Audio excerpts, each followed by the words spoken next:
예, 안녕하십니까. 반갑습니다. 예, 남북 교류와 만남을 주제로 강의를 하게 된 강주호입니다. 저에 대한 이제 소개는 강의 중간중간 계속 말씀을 드리도록 하겠습니다. 짧은 시간, 1시간 동안 주어진 시간이기 때문에 제가 마음이 급하기 때문에 그런 면도 있습니다. 늘 남구청과 관련된 지난 2, 3년 동안 한국 사회에서 뭘 해야 될까, 남북 교류와 만남에 대해서 늘 고민을 하고 코로나 상황에서 많은 것들이 정지되어 있다는 느낌을 받는 와중에도 한 번씩 한국 사회에 어떻게 돌아가는지에 대해서 언론을 통해서 리서치를 할 때마다 남구청과 관련된 기사를 볼 때마다 아, 저렇게 하면 되는데, 약속이란 전시회 저렇게 하면 되는데 라는 생각 또 했었고, 이산가족의 분들의 영상을 담았다라는 뉴스를 접했을 때도 아, 저거 우리가 해야 되는 건데 왜 다른 사람들은 안 하고 있을까? 근데 남구청은 하고 있구나 라는 생각을 늘 해왔는데, 그런 공간에 와서,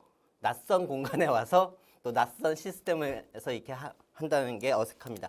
하여튼 1시간 동안, 주어진 시간 동안 여러분들한테 제가 생각하는 팩트를 근거로 해서 남북의 교류를 어떻게 바라볼까에 대한 창을 두서없이 말씀을 드리겠습니다. 1시간 동안 계속 화두라든가 등등을 던져드리면서 여러분들이 기존에 알고 계셨던 것과 어떻게 같은지, 어떻게 다른지, 왜 다를까, 같으면 왜 같을까에 대한 고민을 함께 해주시는 시간이 되었으면 좋겠습니다. 일단 한반도와 대륙이 만나는 곳이 중조국경이죠.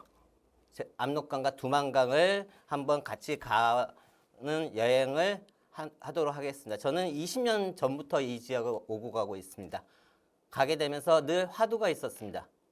압록강에서 발 담그고 과일을 먹을 수 있는데 왜 한국 사회는 그런 시각이 부족할까?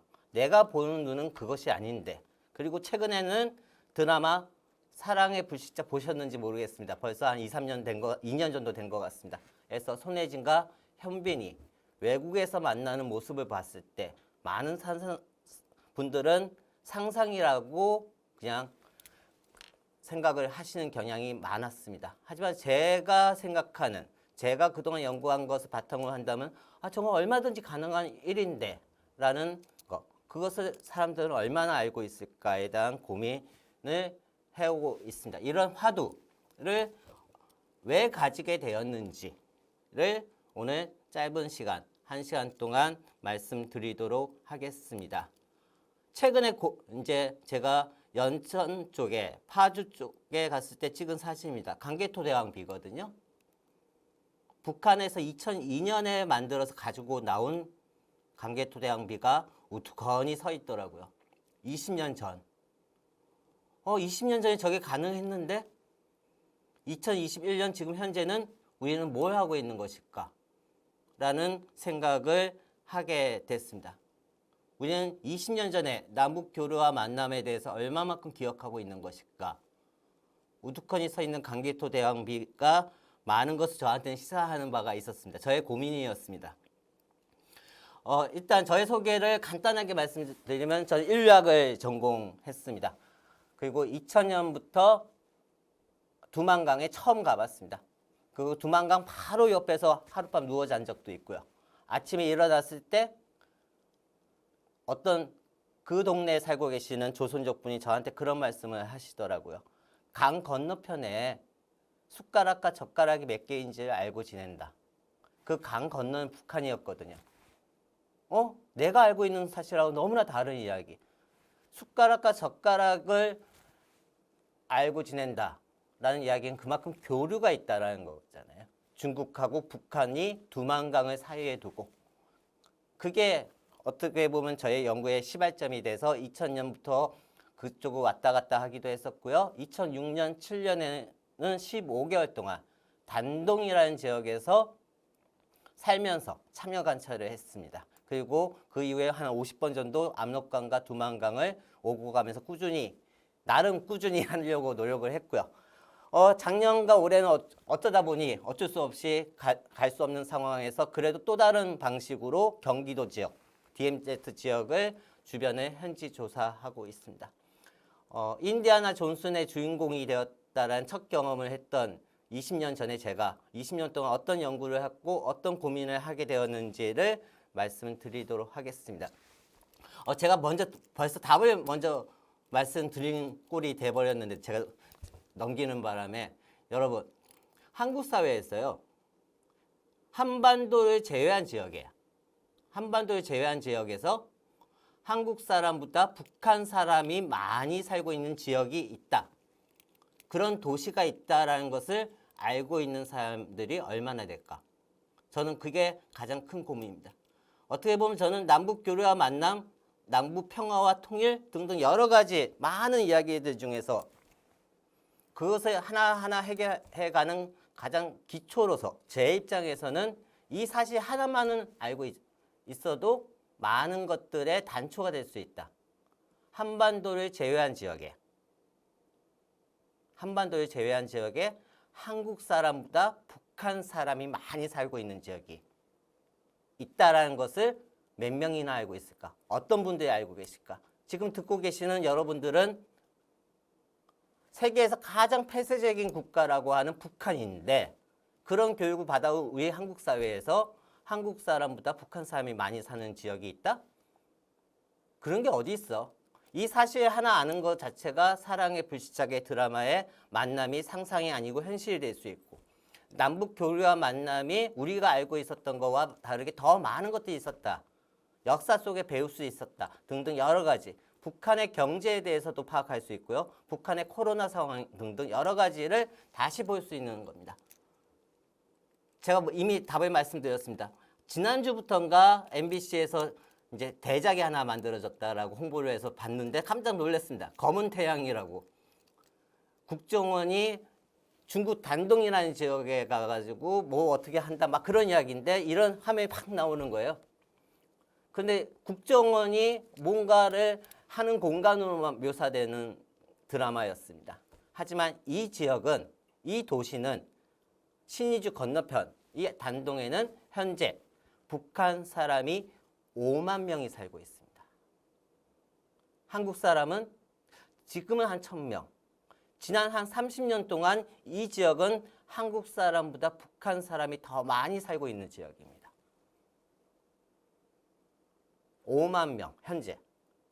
이 숫자에 대해서 어떻게 생각을 하시는지, 이 사실을 여러분들이 알고 있었는지 없었는지를만 한번 고민을 해주시고요. 오늘 강의 끝나고 나서도 이 하나만 기억을 해주셔도 저는 보람이 있을 것 같습니다. 이 단동을 통해서 제가 이야기를 풀어나가 보도록 하겠습니다.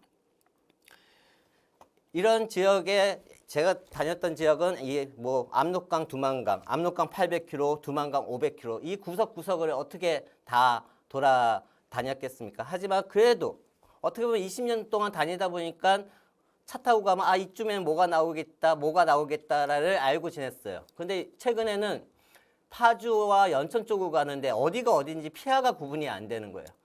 내가 한국 사회를 너무 몰랐구나. 압록강, 두만강만 열심히 보고 있었구나 라는 생각을 하게 됐습니다. 저의 소개는 이 책 3권을 시간이 허락되는 범위 내에서 말씀을 드리겠습니다. 나는 오늘도 국경을 만들고 허문다는 2013년에 쓴 책입니다. 여기서 나는 북한 사람, 단동에 살고 있는 북한 사람, 북한 화교, 조선족, 한국 사람이 어떻게 여기에서 어울려서 살고 있는지에 대한 이야기를 했습니다. 여기서 북한 화교가 누굴까에 대해서 궁금해 하시는 분은 이영복 선생님을 생각하시면 될 것 같아요. 요리사. 지금은 한국 분이시지만 기화를 하셨지만 원래는 화교 출신이시죠. 우리는 그분이 한국말을 잘한다고 해서 막연하게 한국 사람이라고 생각하시는 분들도 계시지만 화교입니다. 남한 화교. 그와 마찬가지로 북한에도 화교가 있습니다. 그리고 압록강은 다르게 흐른다. 2016년에 쓴 책이고요. 2019년에 압록강은 휴전선 넘어 흐른다. 이 책을 조금씩 소개를 드리면서 제가 어떤 연구를 했고 이런 연구들이 여러분들한테 어떤 화두를 던져 드릴 수 있는지에 대한 고민을 그냥 두서없이 말씀드리도록 하겠습니다. 압록강과 두만강은 기본적으로 공유합니다. 양쪽이. 그래서 강 건너편의 사람과 강 이쪽의 사람이 같이 이 안에서 빨래도 같이 할 수도 있고요. 고기도 같이 잡을 수도 있고요. 수영도 같이 할 수 있고, 저 같은 경우도 배를 타고 저 강 건너편까지 가서 내린 다음에 배 위에 손만 얹고 있어도 월북을 하지 않았다 라고 이야기되는 공간. 그러니까 위에 휴전선과 한강과 임진강이 만난 그 지역하고는 뭔가 다른 성격의 공간이 펼쳐지는 공간. 이 사실에 대해서도 많은 분들이 어떻게 생각을 하고 계셨는지 투명입니다. 그런데 이런 지역을 저는 20년 동안 다니고 있는 저로서는 최근에 파주 지역이라든가 연천 지역을 갈 때마다 간혹 당황스러운 지점들이 있어요. 새로운 사실을 발견을 하는 거죠. 휴전선이 동서로만 흐른다? 라고 생각을 늘 배웠고 작은 지도에서는 그렇게 봤는데 조금 넓은 지도를 보니까 휴전선이 남북으로 흐르고 있는 거죠. 이 지점은. 그래서 이 지점이 남북으로 흐르고 이 빨간 점이 휴전선이거든요. 이 이야기만 하더라도 1시간이 넘는데 또 재밌는 건 현 위치라는 것이 임진각입니다. 이번 추석에도 뉴스가 나오더라고요. 거기서 시장민이라든가 탈북자분들이 북녘 땅을 바라보면서 북녘을 그리워하는 장면들. 하지만 이 현 위치라는 곳에 그 임진각 너머는 북한 땅이 아니거든요. 눈에 보이는 지점은 한국 땅입니다. 민간인 통제선 안에 들어가는 지역이죠. 휴전선이 동서로 흐르지 않고 이 지역은 남북으로 흐르고 있기 때문에 왜 나는 초등학교, 국민학교 때부터 임진강 건너는 북녘 땅이라고 생각을 했지? 그리고 또 가만히 좀 더 들여다보면 복잡한 거지만 이 휴전선이 끝나는 임진강이 만나는 지점에서부터 빨간 선이 존재하면 안 되거든요. 군사분계선이. 여기도 중립구역이거든요. 군사분계선이 있으면 안 됩니다. 그런데 국가에서 만든 지도에 이런 군사분계선도 잠못 표시되어 있는 한국 사회에 어떻게 보면 임진강과 한강이 만나는 하구의 성격은 두만강하고 압록강하고 같습니다. 근데 우리가 70년 동안 살아온 방식이 다른 거죠. 그거에 대한 고민, 제가 너무 자세하게 설명을 드리지 못하는 상황인데 이런 것들이 저는 요즘 고민을 하게 됩니다. 제가 아까 한국 사람보다 북한 사람이 많이 사는 지역이 단동이다. 2013년쯤에 쓴 제 글에는 단동과 신의주 사람들은 압록강, 물안개 그리고 해와 달만을 공유하지 않는다. 한국 사람이 포함된 그들은 압록강에서 삶을 공유하고 있다를 제가 15개월 동안 참여 관찰을 하면서 아니면 더 거슬러 올라가면 2000년부터 끊임없이 목격을 합니다.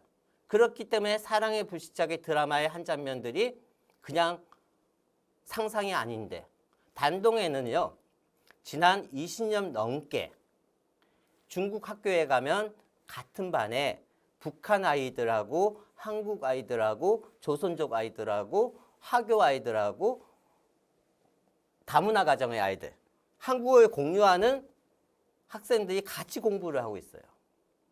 손혜진과 현빈이 그냥 만나는 장면이 아니고 그런 장면이 단동에만 있는 게 아니고 유럽에도 있는 거죠. 현빈이 유학을 갔고 손혜진도 거기서 우연히 만나고 막 그런 장면들이 상상이 아닌데 얼마든지 가능한데 왜 우리는 드라마를 보면서 장마당은 사실이고 나머지는 다 판타스틱이다 라고 이야기할까? 그러면서 남북 교류와 만남을 이야기하는 것에 우리는 무엇을 방점을 둬야 될까? 단동은 이제 감을 잡으셨겠지만 신의주 건너편입니다. 저 옆에 오른쪽 사진에 논밭처럼 보이는 섬이 하나 있는 게 그게 위화도이고요.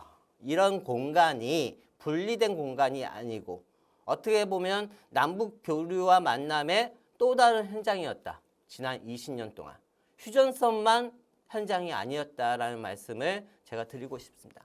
아까 지도에 보셨던 파주 건너편 민통선 지역은 아무나 못 들어가는 지역이죠. 말 그대로 민간인 통제선.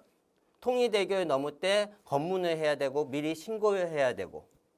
근데 저는 작년에 연구차 그쪽을 이제 들어갈 수는 있었는데 저는 그 건너편에 갔을 때 이 지역에 누구나 언제든지 와서 이 풍경을 바라볼 수 있을 때 어쩌면 남북 평화와 교류가 한국 사회에 성큼 다가와 있지 않을까.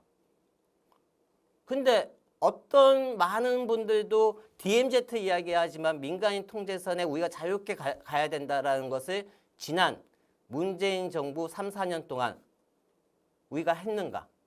김대중 정권 때 하셨거든요. 20년 전에는 이쪽이 움직였거든요. 그런 것들을 우리는 기억하고 있는가? 근데 20년 지난 이 시점에 여기 완전히 더 견고한 공간이 돼버리는 거죠. 그런 것들에 대한 고민을 우리가 하고 있는가? 지난 20년 동안. 민간인 통제선 우리 땅에도 함부로 못 가고 있는 한국 사회이지만 이 단동이라는 지역은 길게 잡으면 30년, 본격적으로는 25년, 20년 동안 한국 사람과 북한 사람이 어울려 살았습니다.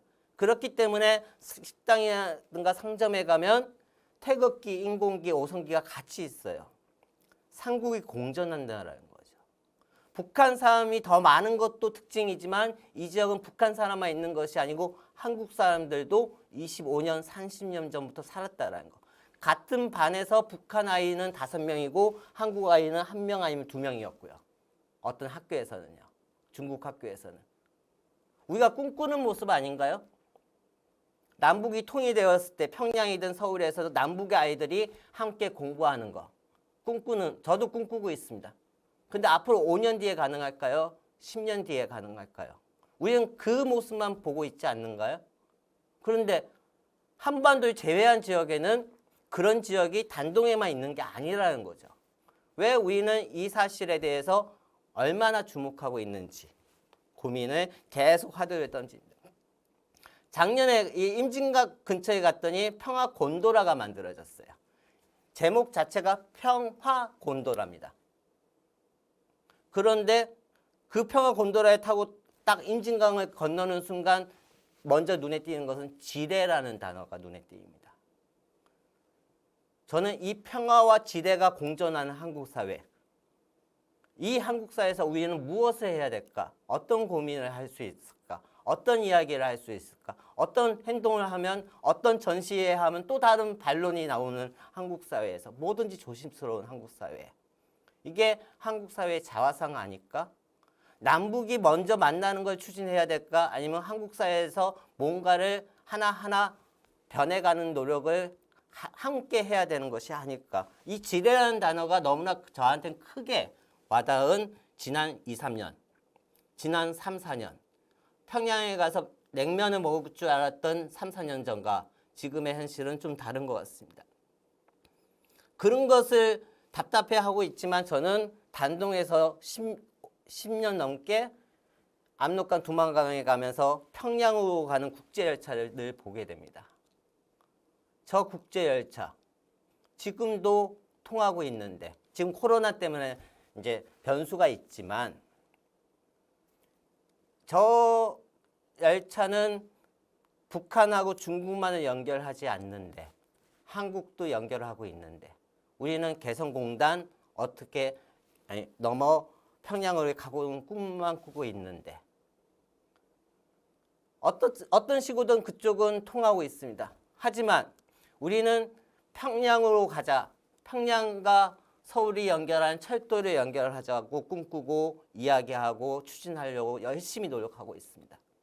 하지만 그런 노력과 함께 한편으로는 이 도라산역, 평양으로 가는 가장 길목에 있는 도라산역이죠. 근데 이 도라산역도 우리는 마음 놓고 못 가고 있습니다. 만들어 놓고. 남북 철도를 연결하기 전에 이거 먼저 해야 되지 않을까요? 도라산역에 개인이 차 타고 가서 마음 놓고 볼 수 있는 한국 사회.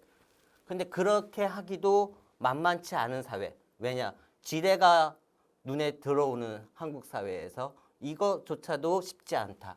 남북 교류는 과연 저쪽하고 북한하고 만나는 것만 교류일까? 교류 전에 우리는 뭘 준비해야 되고 만남의 준비는 하고 있는가? 막 이런 고민들을 하고 있습니다. 압록강과 두만강에 가면요.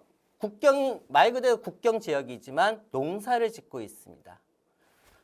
보이는 소떼가 있는 곳이 압록강 중류 지역이거든요. 중강진 지역에 해당이 되는데 이게 전형적인 어떻게 보면 정연적이라는 표현을 쓰긴 그렇지만 대표적인 압록강의 풍경입니다.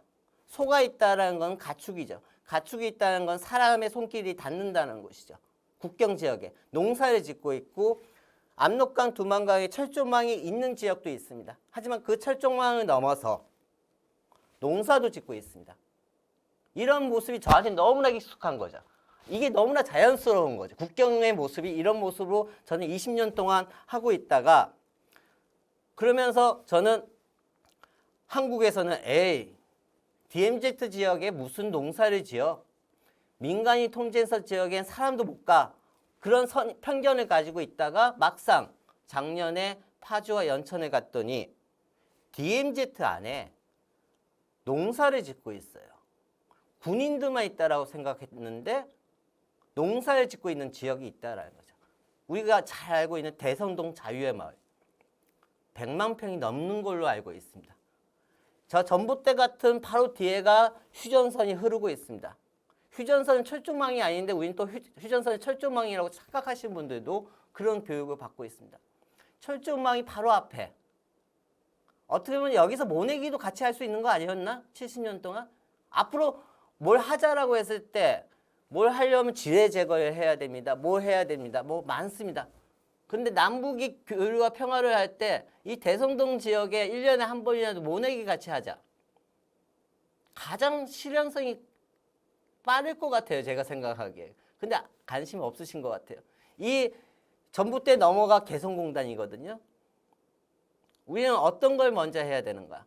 민간인 통제선 지역에 대한 이야기도 할 것도 많지만 이런 쓸데없는 고민들을 지난 코로나 덕분에 계속 하고 있는데 그런 고민을 하게 된 배경들을 좀 더 말씀을 드리도록 하겠습니다. 문재인 대통령 이제 4년 되셨고요. 대통령이 되시기 전부터 나왔던 지도입니다. 신한반도 경제 지도. 김정은 위원장한테도 전달을 했다라는 그 지도죠. 이 지도에서는 저런 식으로 목포, 해주, 남포, 블라디보스토크, 동해 쪽 막 연결되어 있습니다. 미래를 꿈꾸었죠. 4, 5년 전에. 하지만 2021년 가을 현재에도 이 지도는 미래로 남아 있습니다. 안타까운 현실이죠. 무단히 노력을 했지만 잘 풀리지 않은 지점들. 하지만 이 지도와 함께 우리는 다른 것도 같이 고민했어야 되지 않았을까에 대한 이야기를 드리고 싶습니다. 제가 세 번째 책 압록강은 휴전선 넘어 흐른다의 첫 부분에 제가 그려봤습니다. 지도를. 지난 20년 동안 연구했던 내용을 종합을 해서 남북 교류와 만남의 또 다른 길. 이 경로들은 남북 교류와 만남의 또 다른 길이다. 30년의 역사를 품고 있다. 1988년, 89년 이후부터 90년대 초반, 중반 이후부터 여전히 현재 진행형이다. 코로나 이전까지는 한 번도 이 길은 끊긴 적이 없습니다. 예의 변수죠. 이 책임은 더 서울과 인천은 베이징하고 연결되어 있고요. 베이징하고 평양하고는 연결되어 있었고 심양과 평양도 연결되어 있었고 인천과 단동도 연결되어 있고 이게 이분법적으로 되어 있지 않다. 이 길을 통해서 남북의 교류와 만남은 역사이자 현재 진행형으로 사람들만 걷지 않았다. 남북의 물류가 흐르는 길이다. 남구청에서 하셨던 약속 전시회 그 그림은 어떻게 왔을까요? 이 경로입니다. 이 경로가 편법이 아닙니다. 우리 30년 동안 걸어온 우리의 남북교류의 또 다른 길입니다. 편법이 아니고 정법이었거든요. 또 다른 길이거든요. 서울, 성양, 단동, 신의주, 평양의 경로를 통하면 물건이 서울에서 평양까지 이틀이면 도착한다. 지난 30년 동안 30년 전에 이틀 좀 더 걸렸겠지만 2010년 전후부터는 이틀이면 충분해요. 한 예를 말씀드리면 단동에 살고 있는 조선족 분이 저한테 한국에 오셨을 때 저하고 같이 호텔에 들어갔습니다. 호텔에 들어갔더니 단동에 전화가 온 거예요. 받더라고요. 스마트폰이라서 목소리가 들리는데 북한 사람의 억양으로 너 지금 서울이지? TV 틀어봐. 호텔이면. 틀었더니 홈쇼핑 어디에 틀라고 하더라고요. 틀었더니 모모 박스를 선전하는 홈쇼핑을 그 물건을 사다 달라고 그 북한 사람이 이야기하더라고요.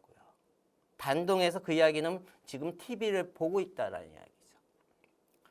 그 시간이 촉박해서 그날 밤에 저하고는 홈쇼핑에서 주문하지 않고 대형마트에서 그 물건을 사가지고 그 다음날 아침에 비행기에 타고 저기 선양에 있는 공항에 가서 단동으로 또 차를 타고 갔더니 점심에 도착을 했습니다. 조선족이 그 물건을 북한 사람한테 전달하는 모습을 멀리서 봤고요.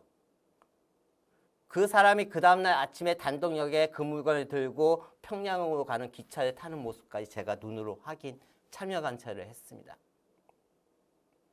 그 사람은 오후면 평양에 도착을 하거든요. 이틀이 안 걸리는 거죠. 이게 케이스가 한두 가지 케이스였을까? 그게 아니라는 거죠. 1992년 한중 수교 전후부터 단동에는 한국 사람과 북한 사람이 모여들기 시작을 했고 90년대 중후반부터 본격적으로 모여들기 시작을 했고 2000년 전후에는 한국 사람들이 한 2,000명 이하, 북한 사람들 2,000명 이상, 북한 하교도 2,000명 이상, 조선족도 한 8,000명, 한 10,000명의 경제 인구가 이 주변에 이 지역에서 관계 맺음을 한 거죠.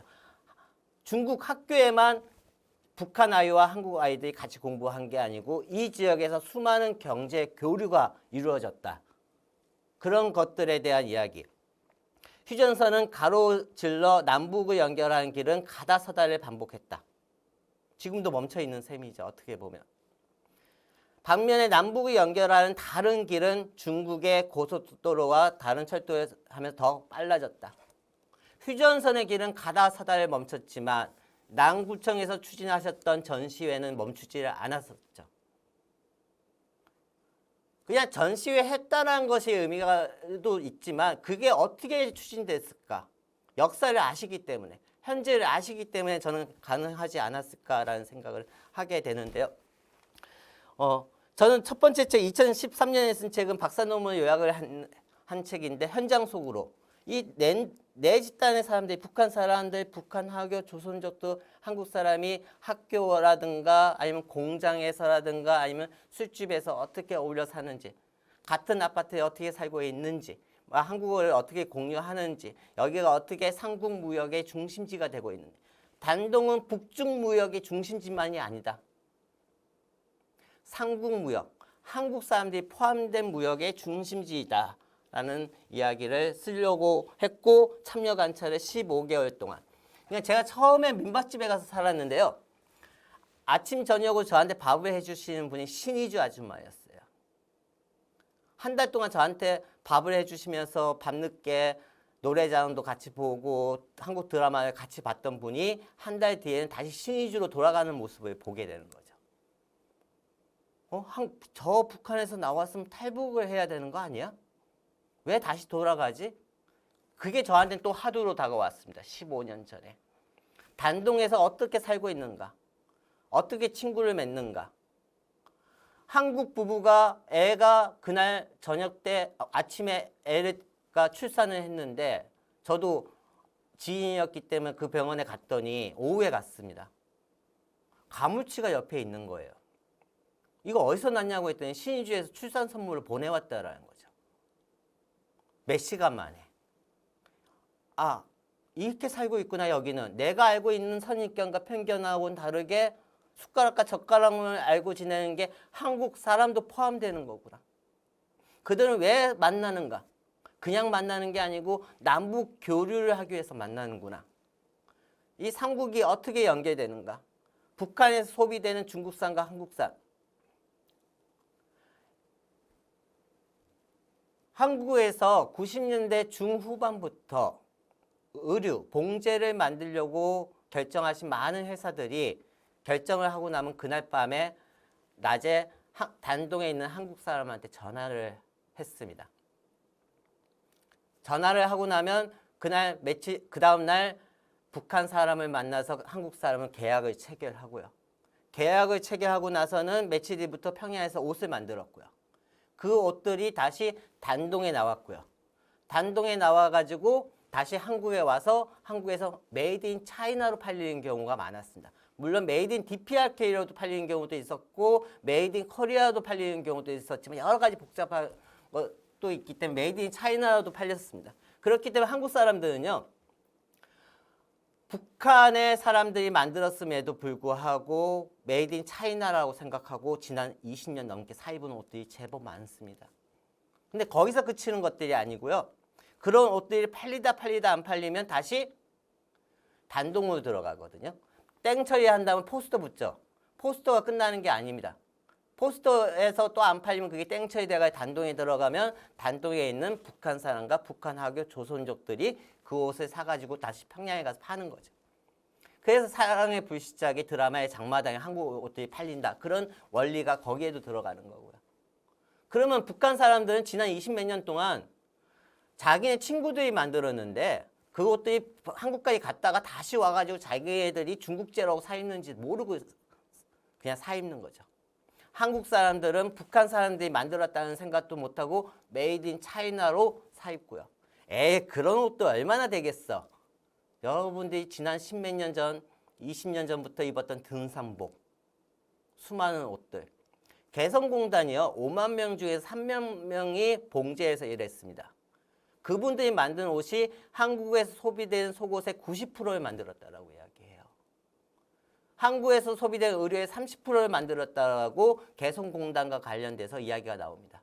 하지만 제가 말씀드릴 수 있는 또 다른 길을 통해서 북한의 노동력을 활용할 수 있었던 노동력은 적게 잡아도 한 30만 명?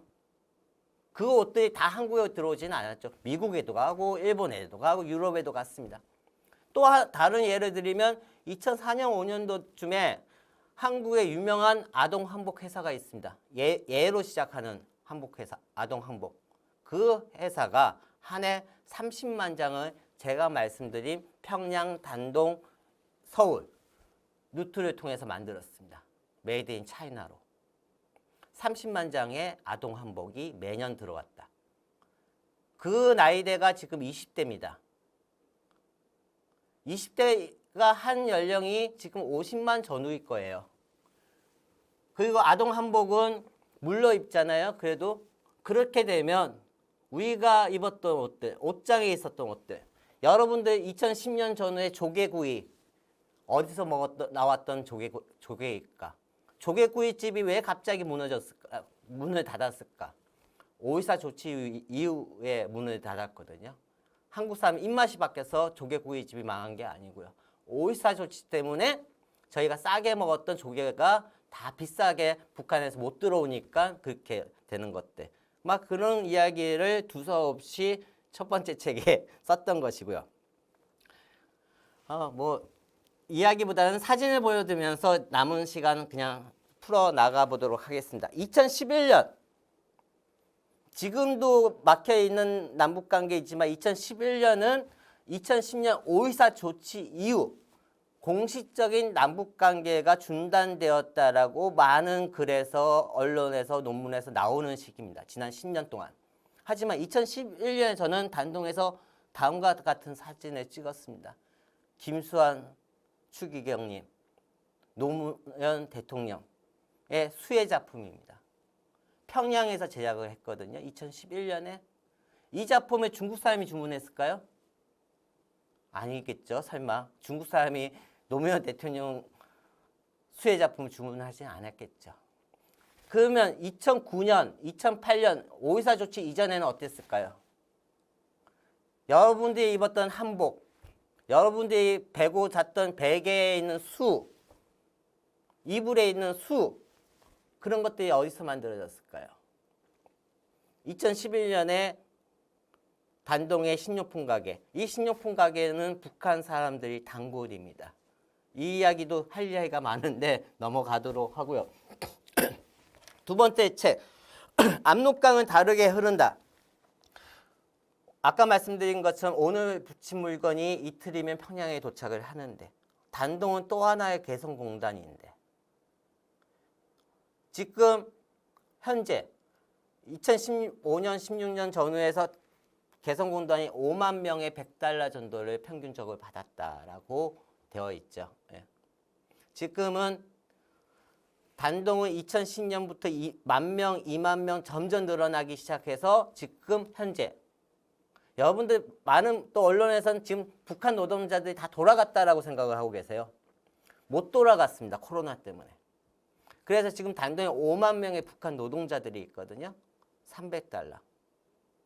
단동에는 개성공단이 3개가 있는 셈입니다. 개성공단을 막을 때 논리가 뭔가요? 개성공단 하나만 막으면 북한이 붕괴한다는 거였습니다. 북한으로 들어가는 유일한 현금 박스가 개성공단이다. 그걸 막으면 북한은 힘들어질 것이다 라는 논리를 박근혜 정부 때 펼쳤죠. 근데 단동에는 지금 10년째 개성공단이 3개가 움직이고 있는데요. 이 사실 하나만 알고 있어도 북한을 바라보는 시각이 달라져야 되지 않을까요? 스스로의 다른 시각이 만들어지지 않을까요? 단동에 한국 사람보다 북한 사람이 많다. 논리라든가 수많은 설득을 하는 게 아니고 팩트만 말씀드립니다. 이 팩트 하나 가지고 많은 그동안의 남북교류와 관련된 많은 이야기를 다시 뒤집어 볼 수 있고 다르게 해석할 수 있고 의미 부여를 더 할 수 있는 것이 아닌가. 해외 노동자들이 존재한다는 의미. 제가 단동에 3개의 개성공단이 있다라고 말씀드렸습니다. 한국은 국제시장이라는 영화를 통해서 파독 간부와 간호사의 의미 부여를 많이 했죠. 파독 간부와 간호사가 있었기 때문에 우리의 경제에 큰 이바지를 했다. 그분들 이바지 하셨죠. 중요합니다. 하지만 그분들의 규모는 독일에 갔던 규모가 지난 한 60년대, 70년대 총 합해서 한 10년 동안 총 인원이 2만 명입니다. 그래서 그 스토리가 우리는 국제시장이라는 영화 한 편이 만들어졌죠. 물론 다른 대표적인 영화 한 편이 만들어진 거죠. 하지만 단동에는 총 인원 2만 명이 아니고 연인원 5만 명. 2010년 기준으로 해도 연인원 3만 명이 국제시장이라는 스토리를 만들 수 있는 주인공들이 있습니다. 그러면 한국은 국제시장이라는 영화 한 편을 만들었는데 지금 북한 내부에는 국제시장이라는 영화를 만들 수 있는 스토리가 몇 편이나 될까요? 어림잡아 수십 편 되지 않을까요? 수많은 애환이 있고 그 속에서 경제가 돌아갔고 우리는 그걸 다 빼놓고 북한이 어렵다는 이야기를 해요. 우리는 파독 간부와 간호사 때문에 경제 이바지 했다라고 이야기를 하면서 북한은 똑같은 잣대로 안 보고 있다는 거죠. 해외에 북한 사람이 얼마만큼 살고 있는지 어떤 역사를 갖고 있는지를 단 하나 단동에 북한 사람들이 한국 사람보다 많다.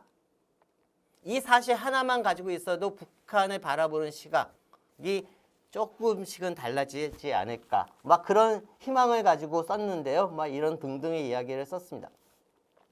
2016년에 단동에 있는 식당을 찍은 사진입니다. 식사는 하고 있지만 북한 사람은 촬영하지 않았지만 북한 사람이 떠난 자리에 참이슬이 있는 2016년이면요. 박근혜 정부 시기입니다. 개성공단은 문 닫은 시기입니다. 그 시기에 단동에는 북한 사람들이 참이슬을 먹고 있다. 단동의 호텔에 가면 북한 사람들과 같이 밥은 안 먹지만 같은 공간에 밥 먹을 수 있다. 그걸 알고 있는 사람들은 움직였다라는 거죠.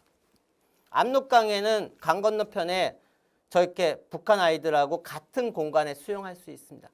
이 초등학교 1학년 아이가 처음에 가더니 압록강 저 건너편은 북한이다라고 했더니 무서움에 떨더라고요. 무섭다고. 뭐가 무서울까? 라고 곰곰이 생각을 했어요. 했더니 여러 가지 원인 중에 하나가 있겠지만 2014년 초등학교 1학년이 유치원 때까지 할아버지 할머니 밑에 컸거든요. 제가 잘 압니다. 왜냐하면 제 아들이기 때문에. 제 아들인데 할아버지 할머니는 종편을 하루 종일 틀어놓고 계시는 분이었거든요. 그렇다면 이 초등학교 1학년이 그 당시에 바라봤던 시각은 있는 그대로의 모습을 본 것일까? 배운 대로 본 것일까? 를 고민하게 되는. 2021년 가을 추석 때 150억짜리 대작이 만들어지는 검은 태양의 국정원이 단동에 가서 마약을 불태우고, 그리고 또 그 다음 날은 공작이라는 영화가 또 재방송이 되는 한국 사회에서 우리는 어떤 것을 망각하고 주목하지 못하게 하는 것인가 라는 생각. 그리고 저는 요즘 한 3, 4년 전부터 숫자에 대한 고민을 많이 하게 됩니다. 10년, 10년, 10년, 30년, 10년. 이 숫자에 대한 시간이 없으니까 바로 넘어가면 망각되는 10년이다. 김대중 노무현 대통령 시기에 참 많은 일들이 있었거든요. 아까 강개토대왕비가 넘어왔었고요. 제작되는 게. 저 마산 쪽에 가면 천주교 쪽에 가면 산모 마리아상이 있고요. 북한 쪽에서 제작한. 앞으로 그런 일들이 다시 벌어지려면 또 몇 년이 있어야 될 것 같은데 우리는 이미 김대중 노무현 정권 시기에 했던 일들이 너무 많습니다. 문재인 대통령이 백두산에 처음 올라가셨지만 2000년대 초반에 한국의 NGO 단체의 어린이들이 2000년대 초반에 이미 백두산에 올라갔었어요. 평양을 통해서. 다시 그때로 가려면 우리가 그걸 기억하고 있어야 그때로 돌아가지 않을까요? 그런데 망각하고 있다라는 느낌. 잃어버린 10년. 이명박 박근혜 정부 시기에 우리는 뭘 잊고 있었는가? 지금 20대가 북한을 바라보는 게 어떻다 이야기 나옵니다. 근데 제가 생각한 그거는 아무도 많은 분들 이야기 안 하세요. 지금의 20대가 중고등학교 때가 언제인가? 중고등학교 때 무슨 교육을 받았는가? 그 시기가 이명박 박근혜 정부 시기입니다. 그 다음 10년. 남북 교류의 역사는 30년입니다. 80년 후반부터. 그리고 90년대 정주영 회장이 소떼 몰고 들어가기 시작을 하고요. 10년 또 엄청난 노력 끝에. 우리는 30년의 긴 역사가 있는데 너무나 중요한 개성공단 금강산 이야기만 많이 하세요. 각자 한 10년의 역사를 가지고 있거든요. 이 역사도 중요하지만 또 중요한 30년의 역사가 있는데 개성공단 진짜 중요합니다. 한국 회사가 125개 회사가 들어가서 운영을 했습니다. 그런데 아까 제가 보여드렸던 그 지도를 통해서 단동을 통해서 연기를 통해서 베이징을 통해서 남북을 교류했던 회사가 1000개가 넘습니다. 공식적으로. 125개 회사도 중요하지만 1000개도 주목해야 되는 거 아닌가? 이 길을 왜 우리는 망각하고 있죠? 신한반도 경제지도에는 이 길이 없습니다. 이 1000개의 회사가 걸어온 길이 없어요. 미래의 길만 그려져 있죠. 서신교환 당국 차원에서도 했었고 방북 4,000건입니다. 그건 주로 금강산 평양에서 만든 총 건수가 4,000건인데 정부가 주도하지 않고 민간이 알아서 개인이 알아서 서신 교환한 케이스가 지난 30년 동안 11,000건이에요. 여러분. 개인이 알아서 북한의 이산가족하고 편지 교환을 한 게 11,000건입니다. 그런데 우리의 지금의 2022년의 남북관계의 시각에서 남북의 이산가족의 편지 교환을 할 수 있다라고 생각하는 사람이 얼마나 있을까? 왜 이건 주목하지 않았지 그동안? 할 수 있었고 해왔어요. 11,000건이에요. 작은 우리는 독일 통독만 이야기하지만 11,000건이라는 게 통일부 통계에 잡혀 있고 서신 교환을 하면 정부 지원금도 나왔습니다. 우리는 보고자 하는 것만 본 거 아닌가? 휴전선을 통해서만 정부를 통해서만 이산가족이 만났다? 그게 아니라는 거예요. 민간 차원에서 금강산 평양에서만 만난 게 아니고 1,700건이 중국 등 제3국에서 만난 거죠. 개인이 알아서. 막 그런 것들에 대한 고민들을 하게 되고 세 번째 책. 너무 제가 두서없이 이야기하지만 어디까지 기록할 수 있을까? 이제 사진을 좀 보여드리는 게 훨씬 더 나을 것 같습니다. 2016년 똑같은 시기죠. 박근혜 정부 시기. 8월이면 개성공단이 문 닫은 시기. 단동의 내 집단이 거리에서 장기를 두고 있다. 저기 장기 두고 있는 사람은 북한 사람, 북한하고 조선족이었고 저도 사진을 찍고 나서 옆에 가서 혼수를 넣었습니다. 단동은 역사가 이렇게 내 집단이 어울려서 장기를 거리에서 둔 지가 최소 20년, 길게 잡으면 30년. 근데 평양에서 거리에서 한국 사람과 북한 사람이 장기를 둔다? 앞으로 몇 년 뒤에 가능할까요? 우리는 그 꿈을 향해서 달려가야죠. 노력해야죠. 하지만 그 꿈이 더 빨리 다가오는 방법 중에 하나는 또 다른 길에서도 접촉을 더 계속 늘려나가야 되는 거 아닐까요? 30년 동안 그 기록이 있습니다. 그렇게 걸어왔고 1000개의 회사가 있습니다. 수많은 일들이 있었는데 우리는 많은 것들을 망각하고 있다. 휴전선만 놓고 이야기를 하고 있습니다. 휴전선을 넘는 케이스는 그렇게 많지 않았습니다. 판문점과 준조 국경을 바라보는 시선이 같지 않기 때문에 벌어지는 일들, 한국 사회에 놓치고 있는 것이 많다라는 생각을 하게 됩니다. 신남록강대교, 위화도가 보이기도 하고요. 그리고 이거 단동에 있는 SK 아파트예요. 한국의 대기업 SK, 짝퉁 아닙니다. 단동의 SK가 지은 SK 아파트인데 이 아파트 아래층, 위층, 몇 층에 북한 사람과 한국 사람이 같이 이웃 사촌을 지내고 있습니다. 10년이 넘습니다. 이 아파트가 만들어진 지가. 같은 아파트에 앞으로 북한 사람과 한국 사람이 한반도 내에서 같이 살 수 있는 게 언제쯤 다가올까요? 내년쯤 가능할까요? 어느 날 갑자기 다가올 수는 있겠죠. 하지만 그 갑작스럽게 다가올 것을 기다리면서 멍하니 있어야 될까요? 아니면 만남의 준비를 해야 될까요? 아니면 만남의 연습을 해야 될까요? 연습을 할 수 있고 시행착오를 겪을 수 있고 애증관계도 생길 수 있는 공간은 해외에 있습니다. 그 중심 가운데 하나가 단동이라는 말씀을 드리는 거.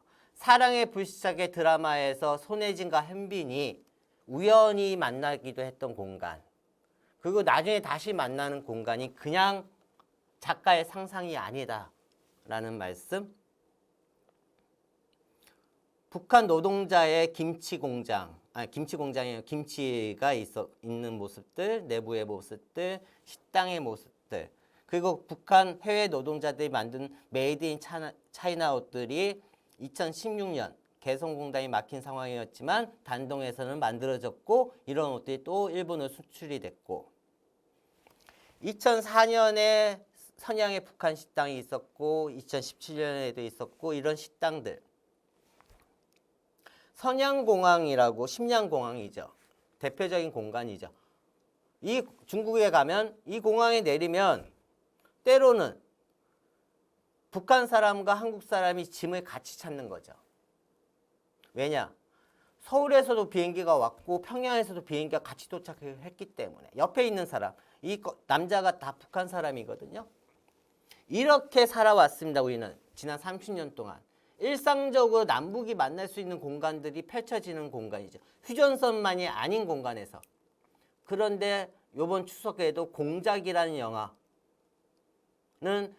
그 주무대가 베이징과 단동이라고 나오거든요. 공작이라는 영화는. 근데 그 공작이라는 영화가 잘 만들어졌다 못 만들어졌다에 떠나서 처음부터 끝까지 공자가 온들만이 존재하는 공간으로 단동을 다루시더라고요. 베이징을. 저는 영화 비평가는 아니지만 그 공작이라는 영화를 보면서 공작이라는 것은 공작원들만 있으면 공작이 가능할까? 이 뻔한 질문을 못하게 만들더라고요. 일반 사람들도 존재해야지. 그 속에 공작이 가능하잖아요. 그러면 공작이라는 영화의 한 10초, 20초만이라도 남북의 사람들이 어울려 사는 모습들을 보여줬더라면 우리는 기억할 수 있는 게 더 많아지지 않았을까? 우리는 기억을 못하게 만드는 장치가 자꾸만 눈에 보이는 거죠.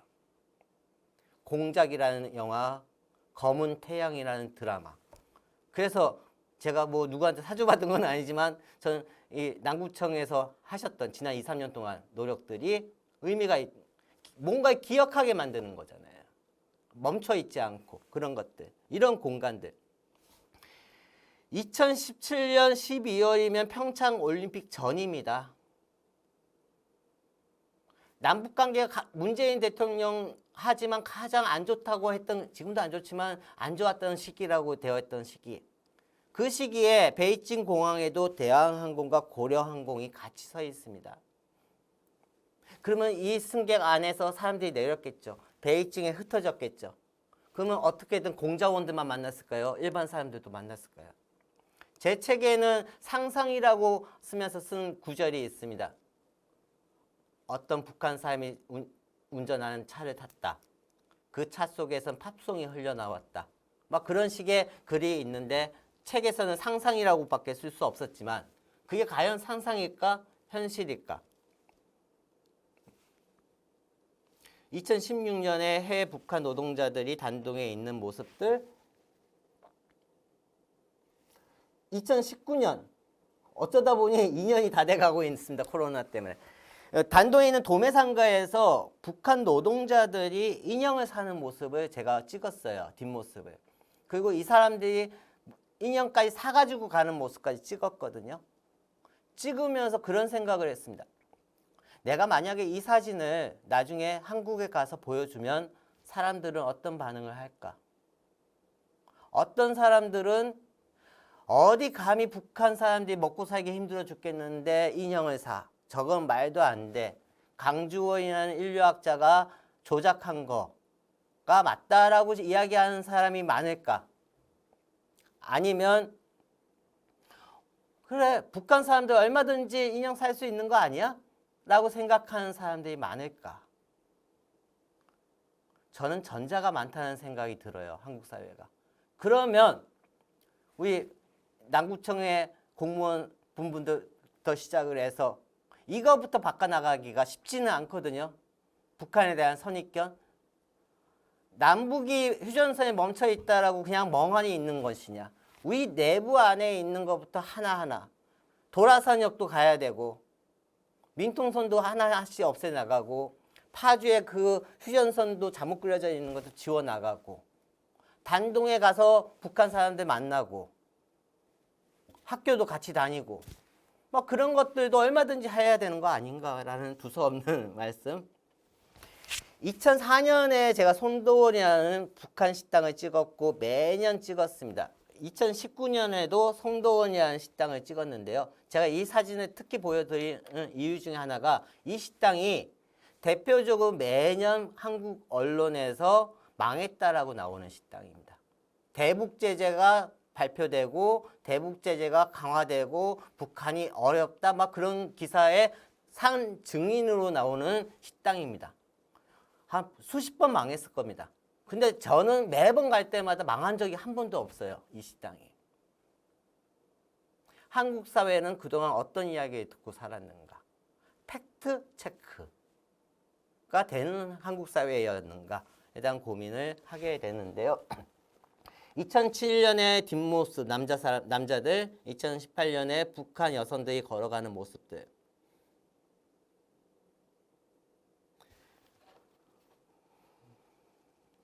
열차, 이 열차를 통해서 어떤 일들이 벌어지는가. 2007년에 찍은 사진이거든요. 단동에 있는 택배 회사예요. 옆에 잘 보이시는지 모르겠지만 서울, 중국, 평양. 친절하고 정확하게 택배가 가능하다라고 써 있습니다. 2007년에 제가 찍은 사진이거든요.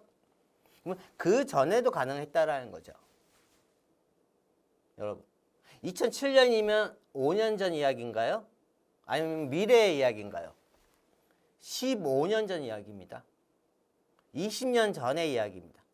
단동은 이게 가능했습니다. 이게 가능했기 때문에 남북의 이산가족이 서신교환을 11,000건을 개인이 알아서 할 수 있었던 구조가 여기서 나오는 거죠. 탈북자분들이 북한의 가족들한테 송금하는 거 이 구조가 있기 때문에 가능한 거죠.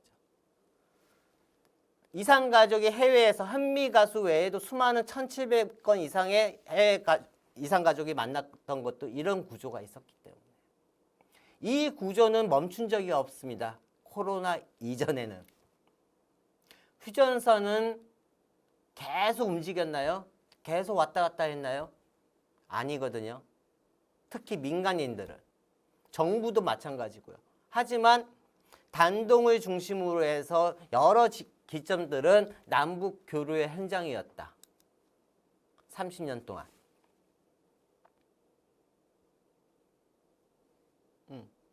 백두산 일출 이야기도 드리고 싶지만 백두산도 잘못 알고 있는 이야기가 많은데요. 제가 2000년 처음에 두만강에서 하룻밤 잤을 때 건너편에 숟가락과 젓가락이 몇 개인지 안다는 것에 충격을 받아서 어쩌다 20년 동안 이 연구를 하고 있는데 중간쯤에 또 한 번에 저한테 신선한 충격을 준 것은 백두산 남파 쪽에 남쪽으로 올라가는 백두산 천지 이 지역은 북한하고 바로 육지로 국경이 맞대어져 있거든요. 남파 지역은. 그런데 이 국경이죠. 국경의 표시는 엄중한 철조망. 한국의 휴전선도 철조망은 없죠. 우리가 TV에서 보는 철조망은 남방 한계선이죠. 그리고 민간인 통제선이고요. 마찬가지로 하지만 우리는 국경하면 철조망을 떠오르는데 저는 그런 교육을 받았던 세대인데 백두산 남파 쪽에 갔더니 국경이라고 표시되어 있는 게 빨랫줄로 되어 있어요. 없는 데도 많고요. 빨랫줄이 국경인 지역에서는 사람들이 어떻게 살까? 북한 사람과 중국 사람들은 어떻게 살까가 궁금했는데 안에 들어가 봤더니 북한 사람과 중국 사람만 있었던 게 아니고 한국 사람도 포함되어 있다라는 거죠. 이 해산은 백두산 밑에서 가장 이제 처음 만나는 도시입니다. 이 해산의 규모거든요. 여러분, 우리 탈북자분들이 가장 많이 넘어오는 지역 중에 하나가 여기입니다. 지금 3만 명의 탈북자분들이 계시는데 상당수, 가반수는 아니더라도 상당 부분이 이쪽 지역에서 오시거든요. 여러분들이 생각하는 이미지와 이 해산의 이미지는 어떻게 같은지 다른지. 단동의 택배회사 뭐 등등. 아까 말씀드렸던 단동과 인천에는 신안반도 경제지도에는 없지만 98년부터 노선이 있습니다. 이게 소가 끝났다라고 나오는데 자꾸 이게 잠시만요. 하나만 더 보여드리고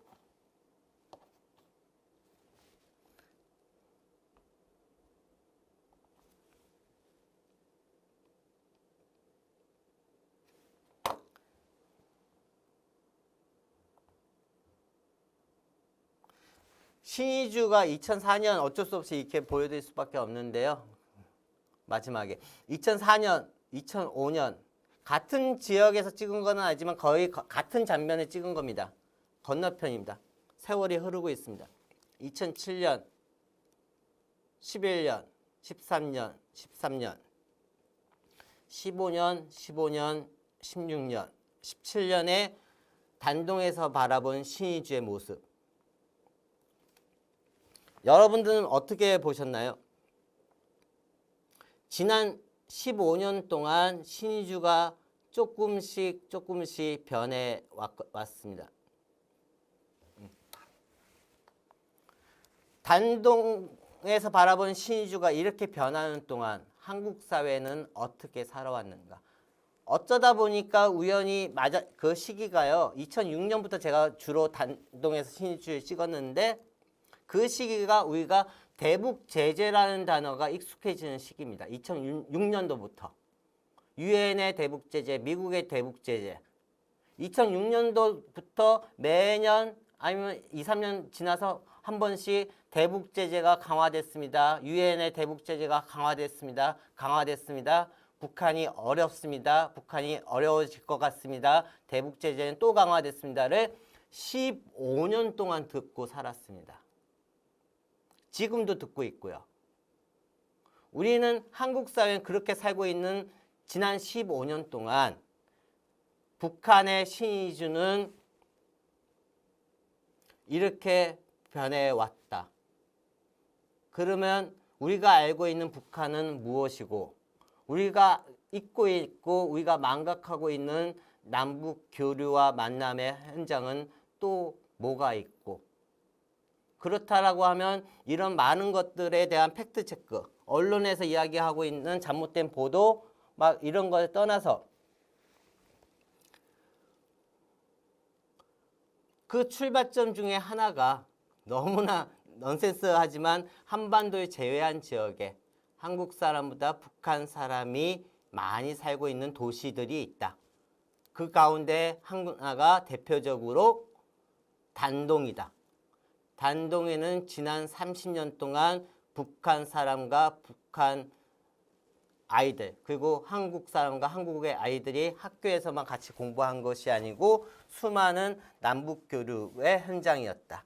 그들이 있었기 때문에 지난 20년 동안 수많은 등산복, 구두, 운동화, 조개, 고등어, 고사리, 들깨 등등, 그리고 최근에 남구청에서 하신 전시회까지, 이런 것들이 어떻게 가능했는지 우리가 이것을 기억하고 역사와 현재 속에서 미래를 보는 것이 앞으로의 만남을 준비하는 또 하나의 방법이 아닐까라는 두서없는 화두로 끝맺음을 하도록 하겠습니다. 너무 두서없이 말씀드렸습니다.